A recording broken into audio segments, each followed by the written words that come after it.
Chapter 2. Will Culture. 1. Will Culture. The student should pay great attention to developing his willpower. Will is dynamic soul force. Will, if it is rendered pure and irresistible, can work wonders. There is nothing impossible for a man of strong willpower. When a desire is controlled, it becomes changed into will.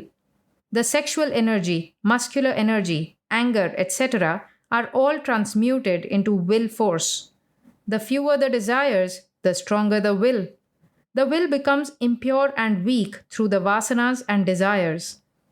When the will operates, all mental powers such as power of judgment, power of memory, power of grasping, reasoning power, discriminating power, power of inference, power of reflection, all these come into play in the twinkling of an eye. Attention, power of endurance, overcoming aversion, dislikes and irritations, fortitude in suffering, tapas or austerities, patience, command of temper, forbearance, power of resistance, all pave a long way in developing the will. Patient hearing develops will and wins the hearts of others. Never complain against bad environments. Create your own mental world wherever you remain, wherever you go. If you get all sorts of comforts in a place, you will not grow. You should not try to run away from unfavorable environments. God has placed you there to make you grow quickly. Therefore, make the best use of any situation. Nothing can upset your mind. Your willpower will grow. Try to live happily in any place, under any condition. You will become a strong and dynamic personality. Practice of concentration is of great help to strengthen the will. You must have an intelligent understanding of the habits of the mind, how it wanders and how it operates. You must know easy and effective means to control the wandering mind. Idle gossiping should be given up entirely. Everyone should realize the value of time. Will is bound to become dynamic if one utilizes his time very profitably. Application and tenacity, interest and attention, patience and perseverance, faith and self reliance will bring success in all your undertakings. You will have to apply your will according to your capacity. Make a program of work or daily routine according to your ability and see that it is carried out. Keep only a few items. If you keep several items which cannot be executed in a day, which are beyond your capacity, your interest will slowly wane and your enthusiasm will gradually decline. Your energy will be dissipated and scattered. Whatever you wish to do daily must be carried out to the very letter. Thinking too much is a hindrance. It brings confusion, diffidence, and procrastination. There is slackening of the force of the will. Think for some time correctly and then decide. There must not be unnecessary delay. Sometimes you will and do not succeed. This is due to lack of right thinking and right feeling. You must think rightly and feel rightly. Then the will is bound to succeed. Mere wish will not suffice for the attainment of the desired thing. You will have to add to it a definite purpose. Wish or desire is a small ripple in the mind lake, but will is that power that executes desires. Will is volition. It is the power of choosing or determining. He who is attempting to develop the will should always try and keep a cool head. He should have a balanced mind under all conditions. He will have to train and discipline the mind. The man who has a balanced mind and a strong will gets sanguine success in all his undertakings. Unruffled state of the mind, poise, cheerfulness, inner strength, capacity to turn out difficult works, success in all undertakings, power to influence people, a magnetic and dynamic personality, fearlessness, etc., are some of the signs and symptoms that indicate that one's will is growing. 2. Thought culture. All sorts of loose thoughts of diverse kinds come and go in the mental factory. There is neither order nor harmony. There is neither rhythm nor reasoning. There is neither concord nor organized working. There is neither system nor discipline. All is in utter chaos and confusion. There is no clarification of ideas. You cannot think of one subject even for 2 minutes in an orderly and systematic manner. You have no understanding of the laws of thought and the laws of the mental plane. There is a perfect menagerie inside. All sorts of sensual thoughts fight amongst themselves to enter the mind of a sensualist and gain the upper hand. The eye indriya struggles to bring its own thoughts. It wants to have sightseeing. The ear indriya wants to hear music, and so on. In the vast majority of persons, base thoughts, lustful thoughts, thoughts of hatred, jealousy, and fear exist. They cannot entertain even a single sublime divine thought, even for a second. Their minds are so framed that the mental energy runs into sensual grooves. Every man has got his own mental world, his own mode of thinking, his own way of understanding, and his own way of acting. Mode of thinking and understanding differ from one another. That is the reason why misunderstanding easily occurs between friends. Lustful thoughts, thoughts of hatred, jealousy, and selfishness produce distorted images in the mind and cause clouded understanding, perversion of intellect, loss of memory, and confusion in the mind. Thought moves and passes from one man to another. Thought influences people.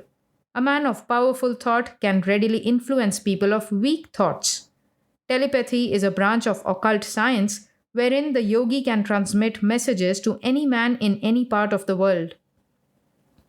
A thought of anger or hatred sends arrows from the mental factory towards the person aimed at, harms the individual, sets up discord and disharmony in the thought world, and harms the sender also. If one can understand the effect and power of thought, he will be very careful in the manufacture of his thoughts in his mental factory. A good man can help his friend even though he lives at a long distance by sublime thoughts. You must not allow any evil thought to enter your mental factory. Avoid useless and base thinking and reserve or conserve your mental energy. Energy is wasted in idle thinking. You must have knowledge of the mental laws, which are law of association, law of relativity, and law of contiguity. When you think of one subject, don't allow other thoughts to enter. When you think of rose, think of the different kinds of rose only. Do not allow other thoughts to enter. Be wholly occupied on the subject on hand. Cultivate good, sublime thoughts. Destroy random thinking. Memory culture is very, very important. It brings success in God realization as well. A forgetful man always fails in his endeavors, commits serious mistakes again and again. A student who has retentive memory will get success in all his examinations. A man with strong retentive memory gets sanguine success in all his ventures and undertakings. Intelligence is only 9/10 of memory. A knowledge of working of the subconscious mind is very necessary for those who want to develop their memory. Most of the mental operations take place in the subconscious mind. In olden days, Sanskrit scholars got by heart all the Vedas. The Gurukula system of education has its own advantages. It develops memory to a marvelous extent. Our students of modern universities cannot compete with the students of Gurukula system. Brahmacharya, dietetic adjustment, and discipline of indriyas are very essential for developing memory. The seminal energy has a direct, intimate connection with the cells of the chitta, subconscious mind, and brain. Bad memory is due largely to heavy loss of seminal energy. Young school and college students do not realize the vital importance of brahmacharya. They grope in utter darkness. Their minds are filled with passion by daily looking at the nude picture and embraces in the film shows. They indulge in novel reading that excites passion. They eat whatever they like. They have no idea of sattvic diet and the effects of unwholesome food on the different compartments of the brain. Hence, they fail in their lives and lead a cheerless, gloomy life in darkness and despair. Interest and attention develops memory.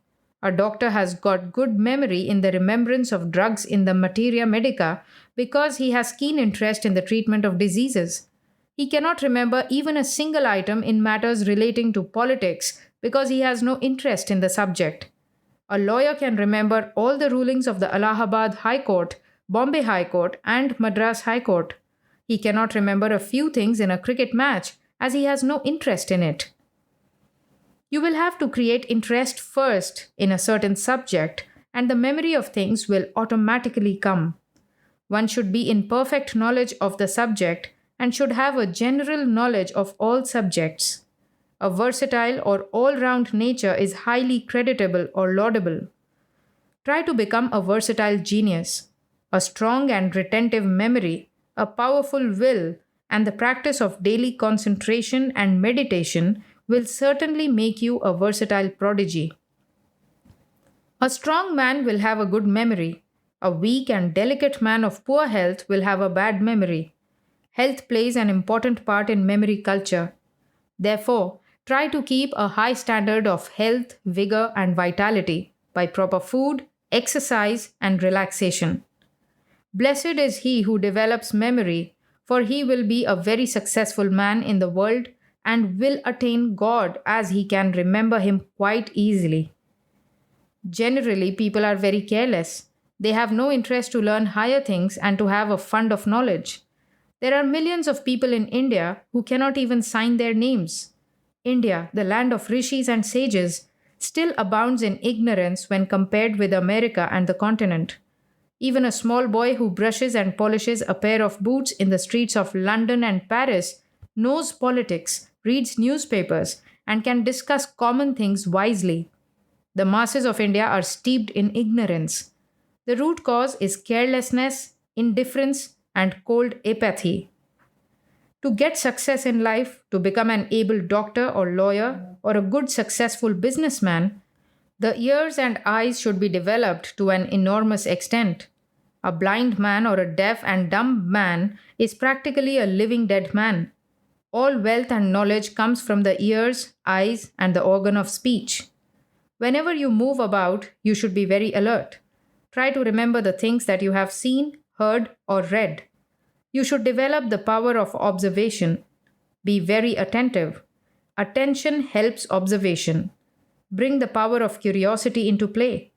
Curiosity will turn into desire after some time. Interest and attention will come in automatically. If there are useful and interesting points, then and there note them down in your pocket diary. Go through the pages of the diary occasionally.